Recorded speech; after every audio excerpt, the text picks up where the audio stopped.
Well, thank you very much, Russ. You probably may know that I'm an alumnus of the University of Tennessee. Today is homecoming in Knoxville, and I'm glad I'm in Atlanta. I certainly hope some of this bulldog breeding will help the Vols in the future. I never thought I'd be pulling and rooting for Coach Dooley the way that I am. I want to salute Georgia for being a recent recipient of one of the Race for the Top awards. But I also want to tell you that a lot of the hard work is ahead.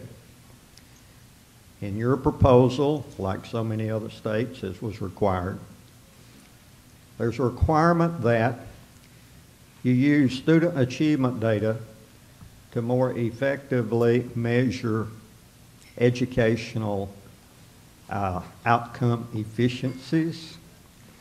You're probably reading today that there's a lot of critics that have come out of the woodwork that say you cannot fairly measure the impact of the school or the classroom on the rate of student academic progress. I'm here to share with you the very knowledge that we have gained over the last 28 and a half years working in this area to say to you this can be done. It can be done to extract reliable information, but I'm also here to tell you it is not an easy problem. If it's done right, this is a difficult problem. And I am very concerned right now that I'm seeing a lot of states, even Race for the Top winners, that are assuming that this problem is easy to be done even when you've got a longitudinal data structure.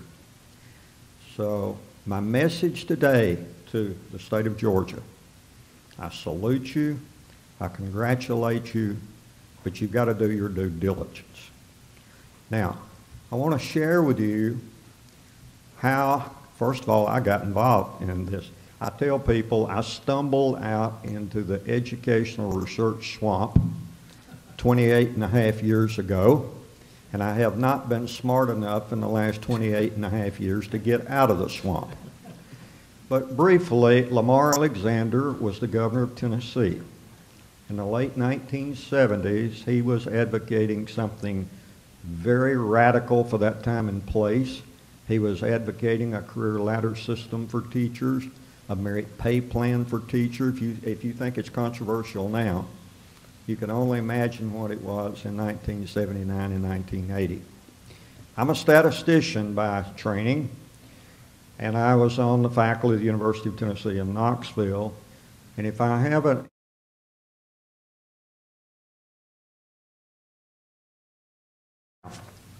how do we measure that? So I'm going to put the following question to us. Can student achievement data be used to fairly evaluate the effectiveness of schooling? The answer is a resounding yes, if the analytical process is sophisticated enough to enable you to overcome all kinds of problems. This is the if.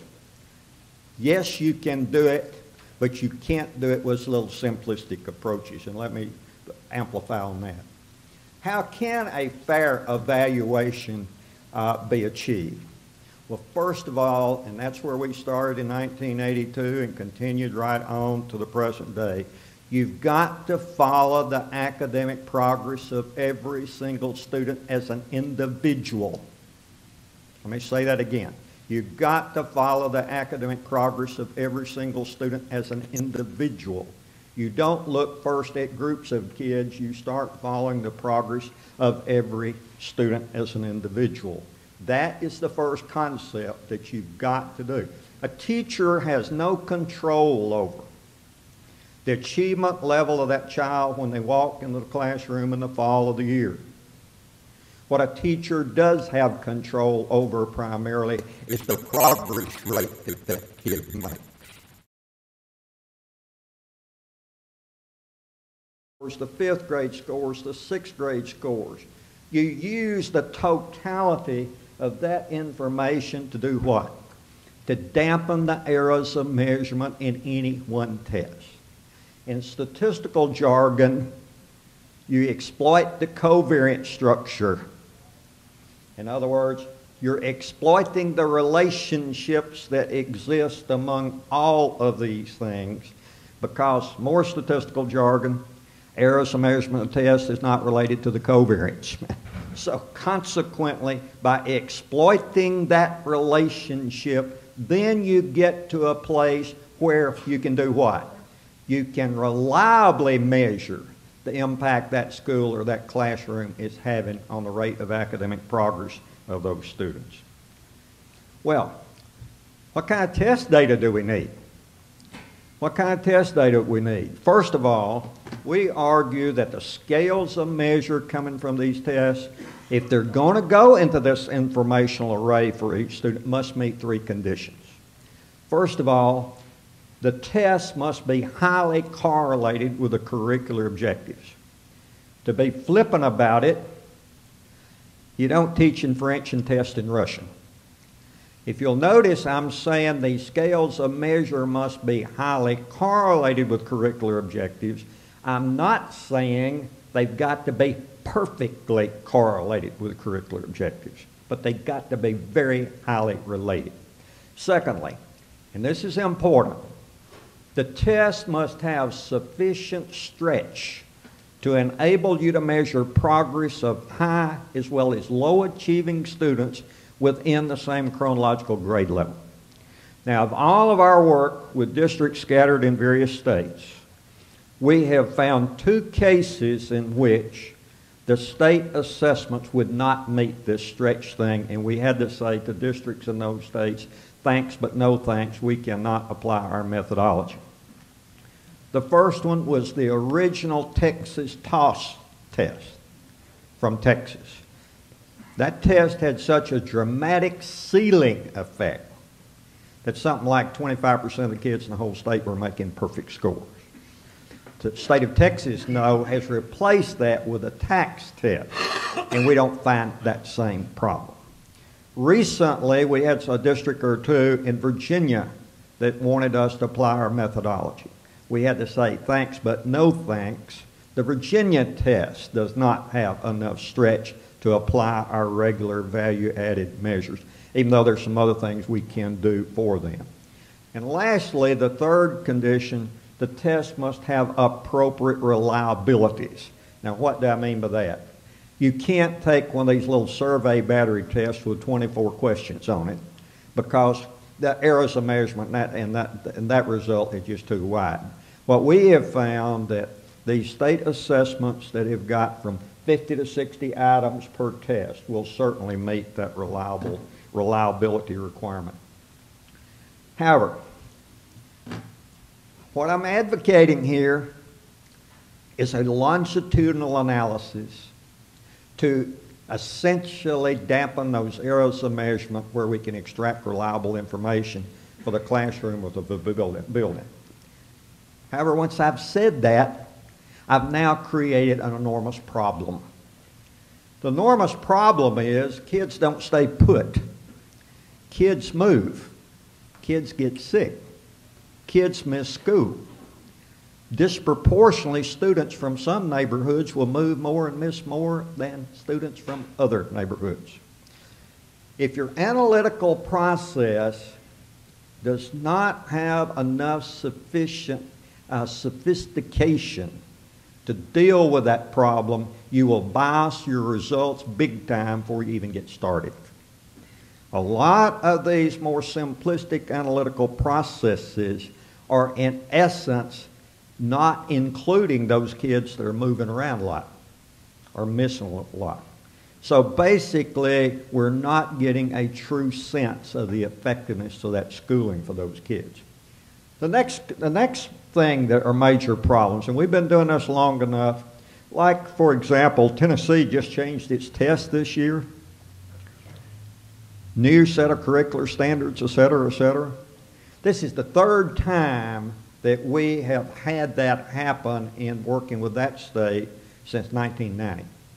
You've got to have a process sufficiently sophisticated to be able to accommodate that in your longitudinal data structure when Georgia changed tests. Now, sure as I'm standing on this platform, within 4, 5, 6, 7 years, Georgia will change its test. You don't want to have to go back from square one. And now, the next thing that I mentioned previously, the disproportionality of mobility is certainly related to socioeconomic factors, and I'll talk a little bit more about that. But the analytical process must be sufficiently sophisticated to handle that problem. Now, however, those were the problems. However, there exists statistical theory and proven methodology that exists to deal with these problems. However, the computational and data requirements are huge. These are complex problems that require sophistication to be solved. But this is 2010. This is not 1910. There are ways to solve these problems. And simplistic, and I'll show you an example in minutes, simplistic analytical processes will produce the results that are totally unreliable. I get beat up all the time in saying, Sanders, the methodology you bring is so complex that nobody understands it. It's just a black box. Well, first of all, our methodology has been published in an open literature for years. It's been under more microscopes than you can shake a stick at. What I am saying that there are ways to deal with these. A lot of people argue under the banner of transparency that a teacher ought to be able to take a $2 calculator, a scratch pad, go to her dining room table and calculate her own value-added estimates. You could do it that way. You could do it that way. But what you've done, you've traded simplicity of calculation for unreliable information. Those simplistic approaches like that, folks, are grossly unreliable. So, to policymakers in this audience, if you don't hear anything else, Georgia, don't go down that pathway. The first year, nobody will know any difference much. Second year, nobody will know any difference. The third and fourth year, it'll be apparent to everybody that those kinds of processes are not reliable. Okay, what about socioeconomic factors? Now, I want to talk just briefly about that. We, based upon all of these years of study, we believe strongly that these analytical processes should not, we believe must not, adjust the student data for socioeconomic factors. A lot of people argue that you should do that to be fair to teachers and fair to school. Let me tell you why that is wrong and a terrible idea. Pretend you got a rich white kid and a relatively poor minority kid that have exactly the same previous academic history. Do you want the same expectation for those two kids the next year? If the answer to that question is yes, you don't want to be sticking in the statistical models adjustments for race, poverty, and other socioeconomic factors, because when you do, you're unwittingly setting different expectations for those two kids, even though they got exactly the same previous academic history. Just because one kid is a member of a group that scores less than the other, then basically you're going to distort the expectations for those children. We published a paper in a refereed journal that basically documents that, but I still see people want to do that. Now, second, some people say, well, Sanders, we'll agree with you at the kid level, but what about at the group level? This building's got a higher concentration of percent free and reduced price lunch children. Therefore, it's harder for those teachers and principals get the progress rates because of the concentration of poor kids. Let me tell you why that is a bad idea and we believe the wrong thing to do. Because it will tend to start camouflaging inequities that I want policymakers to deal with. It's a well-documented fact that schools disproportionately with high concentrations of poor and minority kids get a higher percentage of beginning teachers. Well, why do they get a higher percentage of beginning teachers? Because there's more vacancies. Our work and the work of many other researchers now show the average beginning teacher profiles at about the 34th percentile point in effectiveness of facilitating academic growth as 10 and 15-year veterans. So consequently, if the school with a higher concentration of poor minority kids has got more beginning teachers in it, and you adjust for the group, you start camouflaging that. And it's going to make the school appear to be more effective than it really is and to the detriment of those students in those schools. That's why you don't want to do that. Now, let me show the results from two different analytical processes that will tend to point out what I've been talking about. One is a rigorous multivariate longitudinal approach, and the other is one of the more commonly observed simplistic approaches. These are two large districts in Tennessee. Every dot on that graph represents a measure of teaching effectiveness. If you'll see the zero line that's going right across the middle, the zero implies that that teacher estimate was right at the district's average. Look at those red dots in the very upper right part. These are extraordinarily highly effective teachers. I don't know how to make a pointer out of this thing. Is there a way to do that? I don't know either. Oh, yeah, there it is. Ooh. See these teachers right there? Highly, highly effective, yet over 85% of the kids are free and reduced price lunch eligible. Look over here. These are highly, highly effective teachers, but less than 20% of their kids are free and reduced price lunch eligible. Look here. These are teachers whose kids have made relatively inadequate progress. I'd call them less effective. Here are teachers with less than 20% free and reduced price lunch kids, and they're relatively ineffective. If you'll notice overall, there is very little relationship between teaching effectiveness and the percent free and reduced price lunch kids in the classroom. That's coming from a rigorous multivariate longitudinal analysis. Here's exactly the same data that went into the following analysis from a simplistic approach. Notice now, it would appear that nearly all of these teachers with fewer than 20% free and reduced price lunch kids are way above that zero line. Notice over here, very small percentage of these teachers would be above that zero line. Notice over here, very few would be below that zero line, but notice over here, there is tons of them that would appear to be relatively ineffective.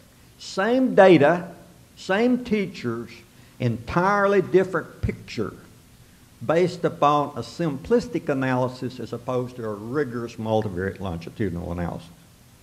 Now, recently you're seeing a lot of written criticism that these value-added measures for teachers are so unreliable that we should not be using them in summative evaluation. Lots of popular press about that. Let me show you some information to say that that's grossly overstated. If you made your classroom estimates from a rigorous multivariate longitudinal perspective, with 2 years of data for each teacher, with 2 years of data, the repeatability estimate for math classroom teachers is about 0.6. With 3 years of data, 3 different cohorts of students, the repeatability estimate for math classrooms is 0.7 to 0.8. What does that mean? It says if a teacher is measured to be highly effective based on 2 years of data, then most will be judged to be highly effective 2 years later, with only a small percentage judged to fall in the average range 2 years later, but with virtually none falling in the below average range. That's what a repeatability of 0.6 means in words.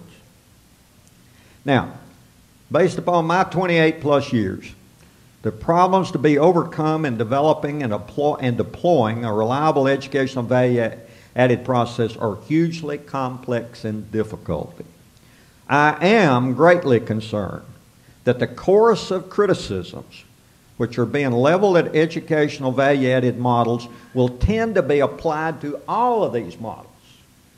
I want administrators, legislators, decision makers to understand that everything now coming under the educational value-added models are not the same. And that some of the recent criticism I agree with relative to these more simplistic models, but everything shouldn't be painted with the same brush. Some of these simplistic models should never be used for summative purposes. However, there are methodologies that will stand up to the criticisms. I hope that Georgia does its due diligence in sorting out the differences and does not make the same mistake that I personally know some states are in the process of making. Thank you very much.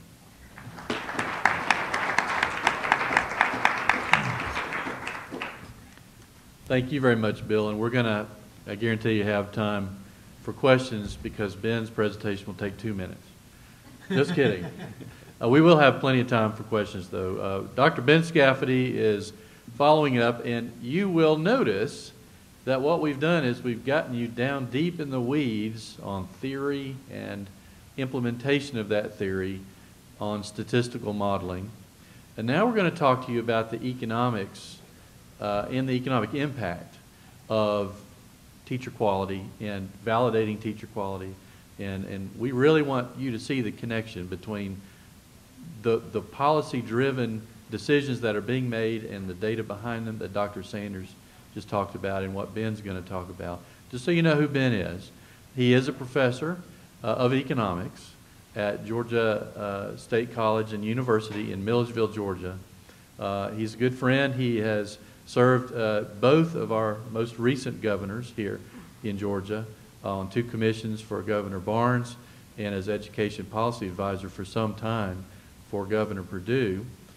He is also currently, this is not in your bio in your packet, he is the chairman of the Georgia State Charter Schools Commission, which is currently involved in a lawsuit with the Georgia State, that's at the Georgia State Supreme Court, which we probably won't talk about today. But we are honored to have Dr. Ben Scafidi here to talk to us now about the economics of teacher quality.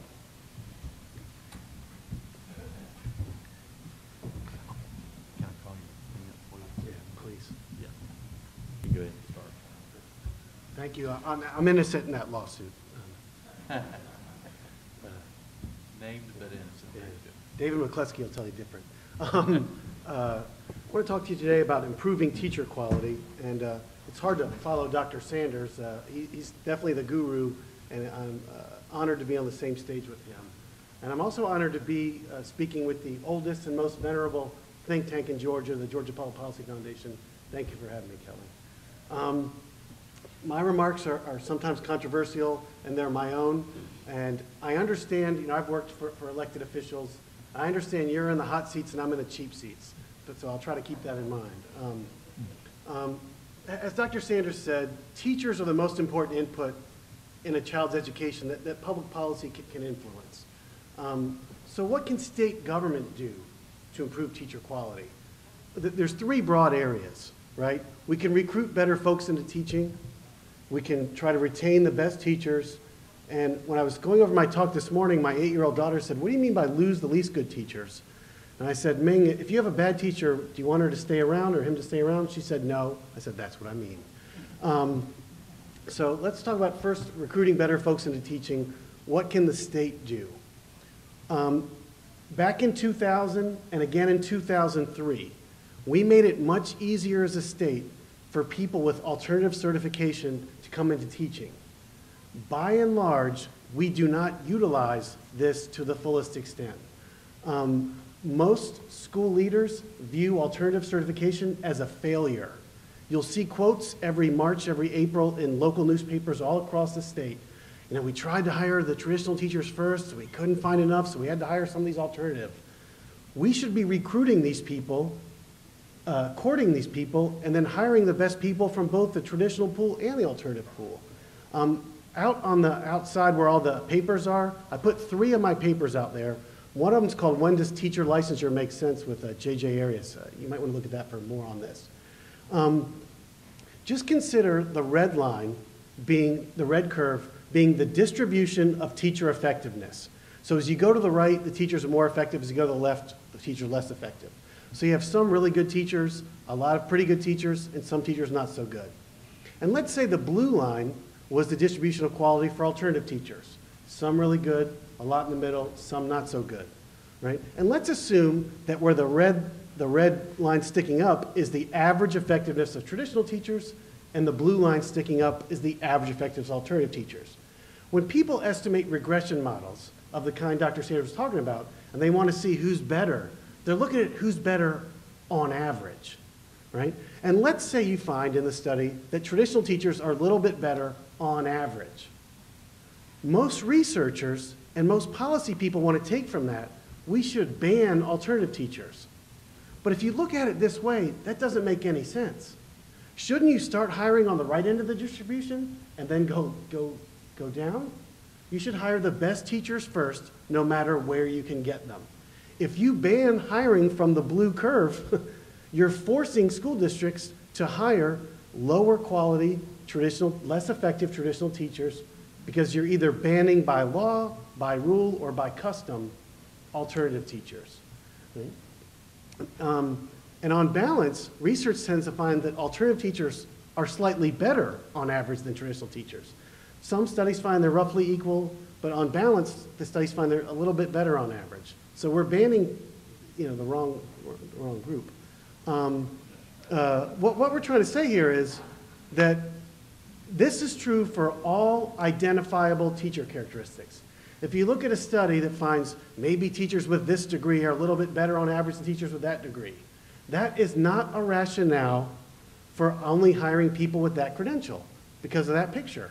Change it to masters and bachelors or PhD and bachelors. Right? The distributions overlap significantly. You should hire the best from both distributions. If you limit yourself, you're going to get lower quality teachers. The bottom quote came from the referee report we got from the Berkeley Press Journal. The referee said the greatest weakness of our paper is that the intellectual opponents are so weak-minded that we end up arguing the obvious. I was sort of shocked when I got that. The referee did not want to publish our paper because he or she said it was obvious that you shouldn't ban teachers. But the referee overruled that person because they said most people believe we should not hire alternative teachers ever, or if we do, it's a failure in the education policy world.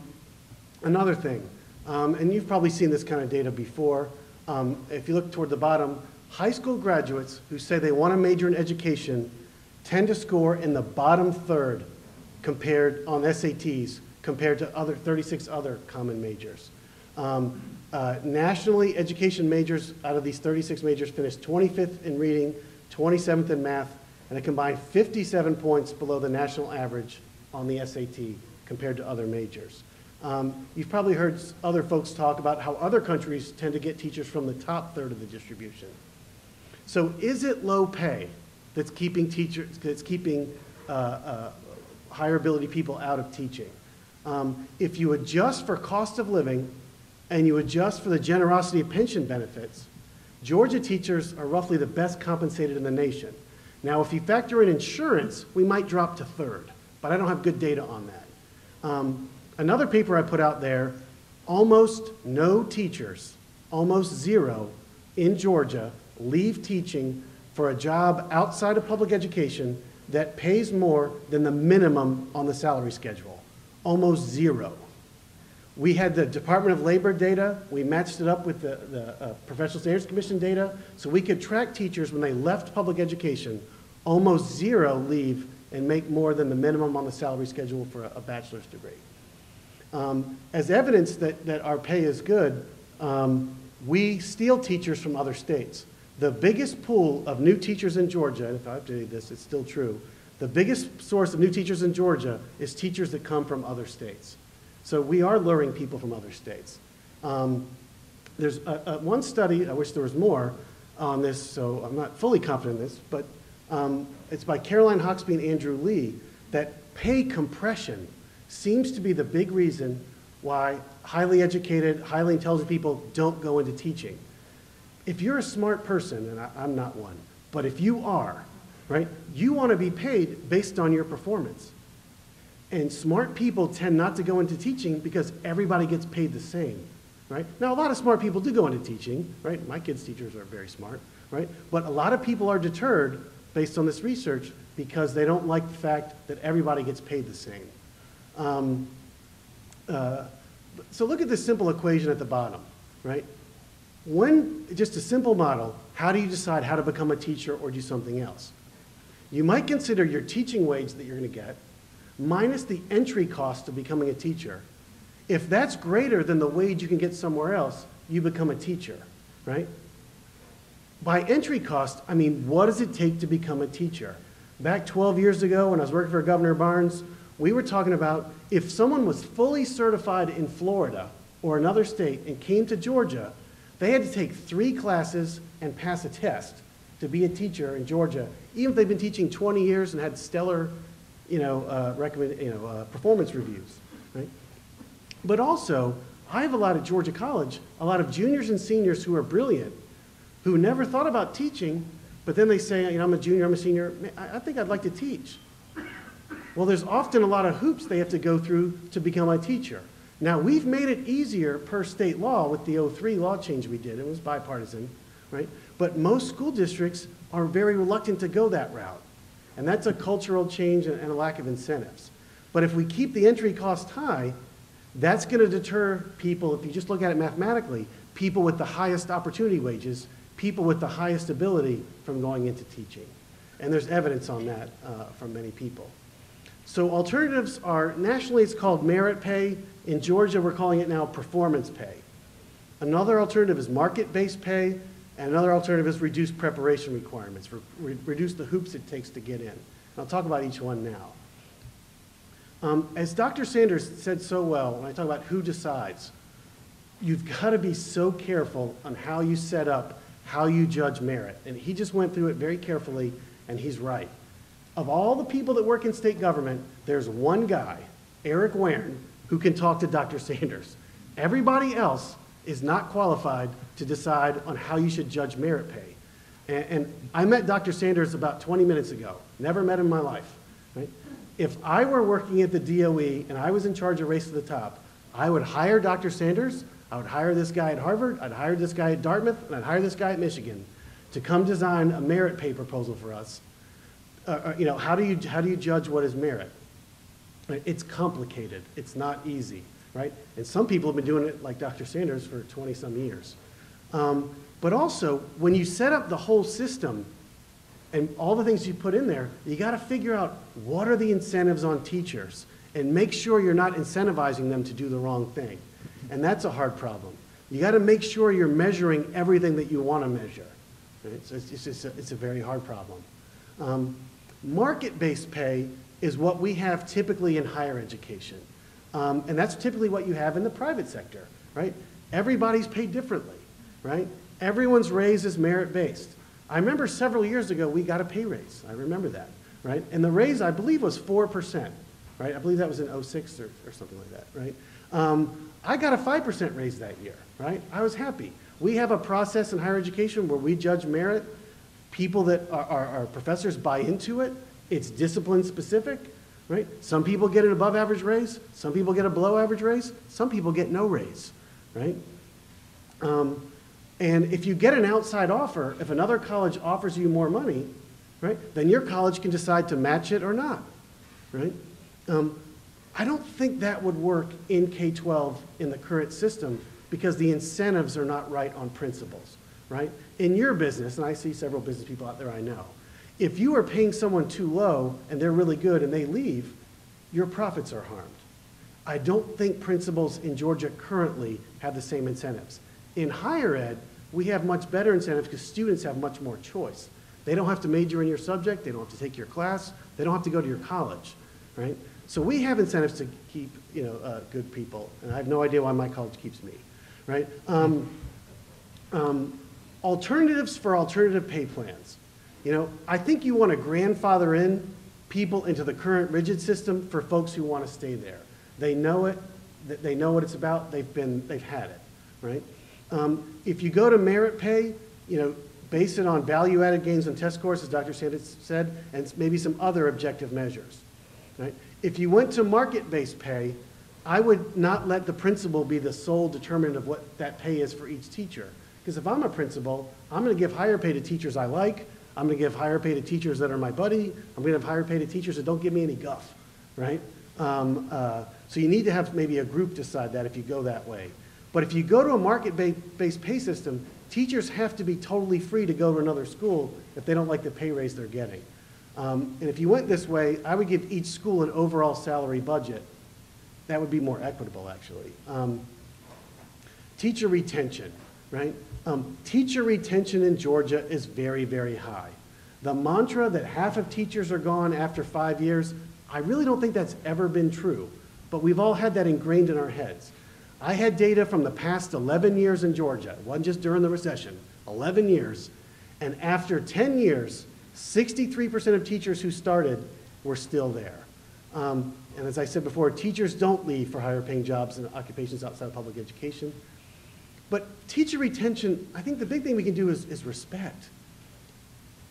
I find it insane that when you're a teacher, and teachers are highly educated, right? They're by and large very smart people. They're college graduates, and most of them have advanced degrees. Someone else tells them what professional development they need. Why don't we give them an account with money earmarked for them and let them decide what they need? That's how it works in higher ed, right? Well, we don't have those anymore. But when I got hired 12 years ago, I used to get $2,000, right? And you want to go to a conference, you pick, right? You had to run it by your chair, right? But if they said no, it would have been very strange. These are professional people. Let them pick their professional development. And just while I'm talking about professional development, I did a paper a couple years ago about these training courses for economics teachers, about whether they boost achievement, all else equal, on end-of-course tests, right? And so I wanted to do a literature, and we found that they did. The Georgia Council on Economic Education, their training courses seem to work, right? There's a modest bump on end-of-course tests for teachers who took this training, all else equal. And so I wanted to do a literature search, and there was a vast literature on do economics training courses around the country boost teacher effectiveness. Then I wanted to say, okay, there's a wider literature on this because we spend billions on professional development nationally and millions in Georgia. You know how many studies there were about whether professional developments were effective using good data of the kind Dr. Sanders was talking about? 2. We always hear professional development, we need more, we need more. 2 studies on this, one from Chicago and one from Israel, right? One found that it worked, one found that it didn't, right? So we really don't know if professional development works. Why don't we let teachers have a try, right? They know what their shortcomings are. They know where they're maybe teaching a new class and need more help here, need more help there. Why do all math teachers teaching the same subject need the same professional development? They probably need different things. Maybe we should let them choose. Fair dismissal, right? I've been on both sides of this issue. School systems can currently get around that law, right? They can sign an IE squared contract. They can become a charter system. They can get a Georgia DOE waiver, right? And I see some of the people who sponsor some of these laws in this room now, right? But I believe, this is a legal issue, but I believe that teachers that already have fair dismissal rights, I believe that you can't take them away from them legally, right? But if we were to change the fair dismissal law, and if we were, right? I believe in what we tried to do in 2003 was the right answer. What we tried to do in 2003 was, if a teacher is fired or non-renewed, the teacher gets one appeal to the PSC and no court. Again, the incentives aren't right on the principal currently, right? A principal could, with malice, let go a teacher that's really good, because there's always business people always say, oh, we shouldn't have tenure, It's different in your world than it is in public education. In public education, teachers don't have the same power an employee at your firm has. Right? So I think giving them one appeal outside the district is a good middle ground. Other alternatives, or this is just a laundry list of alternatives. Educate folks who do hiring about alternative certification. This is an old paper, but it was very strong evidence that public schools don't hire the best applicants. They tend to hire people that someone else vouched for, like someone they went to grad school with said, this is a good teacher, I'll hire them. We need to educate people about how to hire better and not have a bias against people who are maybe engineers who don't have an education degree. Schools should devote a lot of effort to hiring well and non-renewing low-performing folks before they get fair dismissal rights. When you interview at a college, someone watches you give a presentation. Actually, everybody you'll be teaching with watches you give a presentation.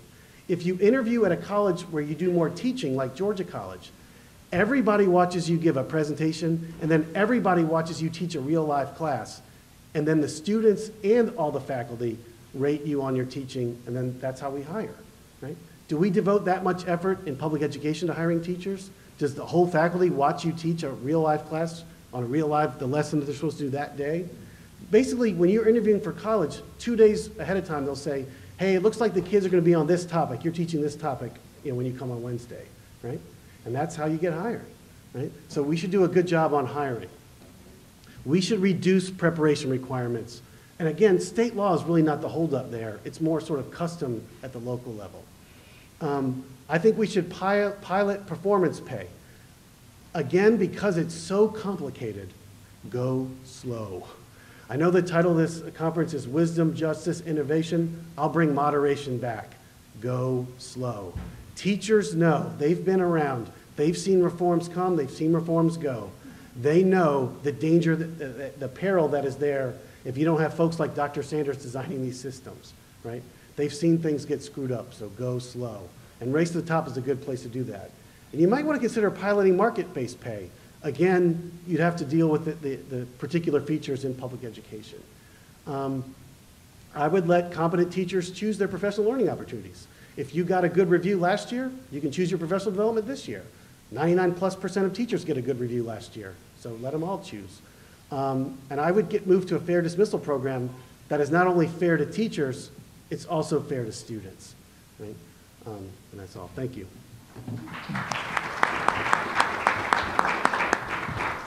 Thank you, Bill and Ben. I know we have, correct me, Kelly, if I'm wrong, we have a microphone up here for the people at the table, you people in the cheap seats. Yeah, why not? We'll be fair. We'd love to hear from somebody like the governor's transition manager. Yes, ma'am. I'm sorry, calling on me? Yes, ma'am. Okay. I guess the question has been asked already on the panel. What is the real major impediment to systems adopting this kind of standard evaluation that Dr. Saunders has explained so brilliantly? Do you want to go ahead? You go ahead. I mean, at the state level, I think it's in the State Department of Education, there's just a history of hiring a certain type of person. They have a PhD in education, or they've worked in a school system for a long time. There's that culture. And I mean, I see people that we worked with 12 years ago on Governor Barnes's commission, and we heard people invoke Dr. Sanders' name 12 years ago, right? I mean, I see some of them nodding their head. And at that time, I said, you need 4 people working at the state that are more nerdy than Gary, Henry, and I, right? That have more data skills than us, and we don't have that. They just don't bring that type of folks in. One of the things I reviewed yesterday before I came down, the Georgia Race to the Top proposal, which was successful. One of the things that Georgia is committing to do is to implement a value-added assessment system that's in the Race for the Top proposal. Georgia's also committed to carrying this to the classroom level. And so consequently, in your race for the top successful application, that was a commitment, if I read the document right, that George has made. What I was trying to emphasize, though, what Georgia needs to do is to do its due diligence, is to make sure that the value-added analytical system that's put in place is a rigorous one and not necessarily go the way I'm seeing some states do, to a much more simplistic approach of where that they primarily could do that with commercially available software that's very easy to access. That's my message to Georgia. Your commitment is there in your successful race for the top application.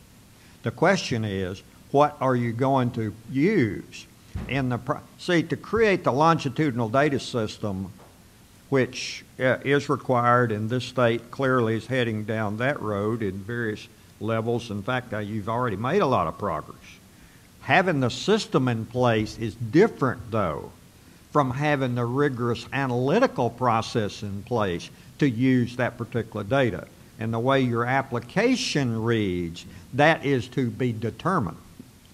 So that is my counsel to Georgia. Now, relative to some of the things that Ben has mentioned, relative to how you fold this into policy decisions, like, for example, if you got value-added assessment measures for individual teachers, how can you fairly fold that into a decision-making process for tenure, say?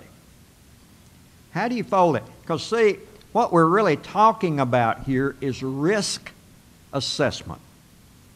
The status quo presently, if you look around the United States, what is it, 97, 98% of the teachers get satisfactory ratings. That's present. The status quo, then, puts all of the risk on the students. Our research work, going all the way back years ago, now been confirmed by many others.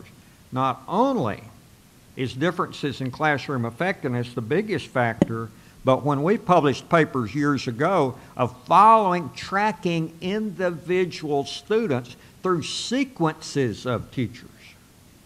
I guess that's the paper that got me all those Delta frequent flyer miles, is we showed in that paper that if you had two kids at the end of second grade with the same ability, same achievement level, and one kid by fate, 3 years in a row got a top 20 percentile teacher, the other student by fate got a bottom 20 percentile teacher 3 years in a row, we measured over 50 percentile points difference in achievement between those two kids purely by the luck of the draw of the sequence of the teachers.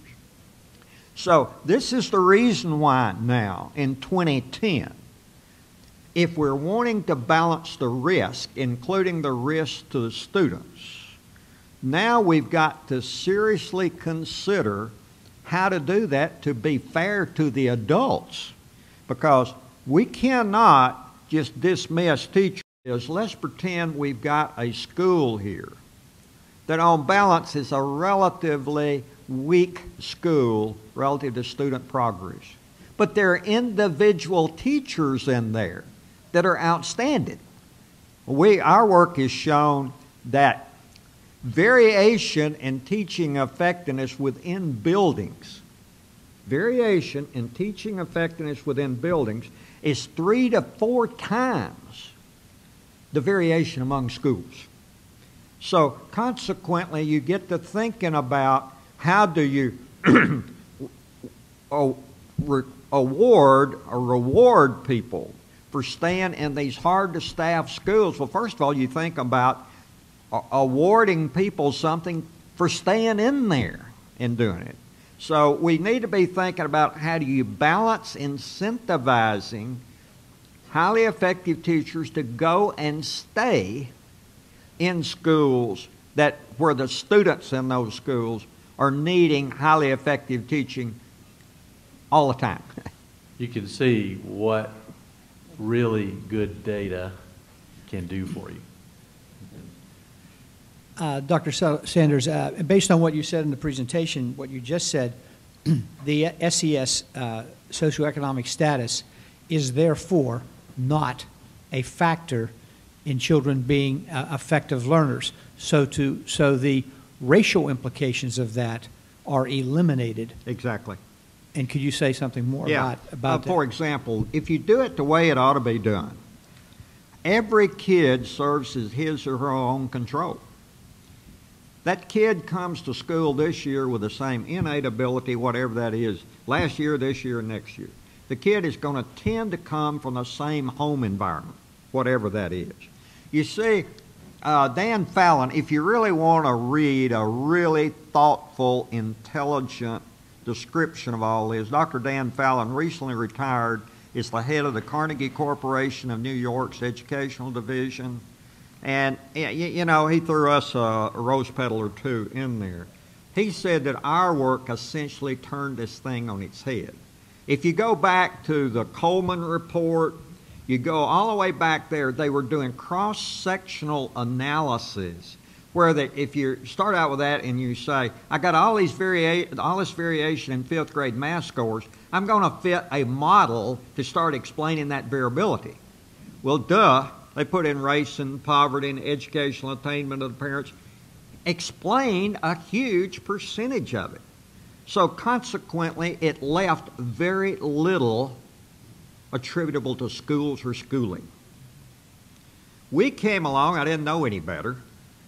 You know, I'd never worked in education before. We took an entirely different approach. We said, let's follow the individual student. And so you've let the student serve as his own control. And now look to see how important schooling is. And you got an entirely different answer. And then when we accumulate enough data, we could trace individual students through that sequence of schooling effects. And you found out the outcome is just hugely different.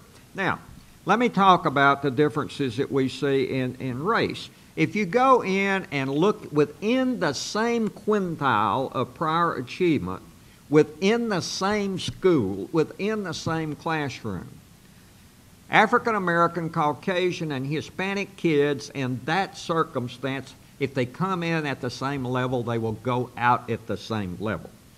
What we do find are these inequities that often exist relative to the staffing patterns, particularly in middle schools. With high concentrations of poor and minority kids, you will see a disproportionate number of beginning teachers there. You will see a disproportionate number of teachers asked to teach math without a high school math endorsement. These are things that these are inequities that I want the policy folks have to deal with. I don't want it swept under the rug with a statistical modeling that will basically, essentially remove that. Now we need to leave it at that. If you're like me, you could listen to these guys, both of them, the rest of the afternoon. Unfortunately, that's not possible. If you have a remaining question we haven't been able to get to, please do mosey on up here and make yourself known and have a quick conversation with either of these two gentlemen. Please join me in thanking Dr. Sanders and Dr. Scafidi.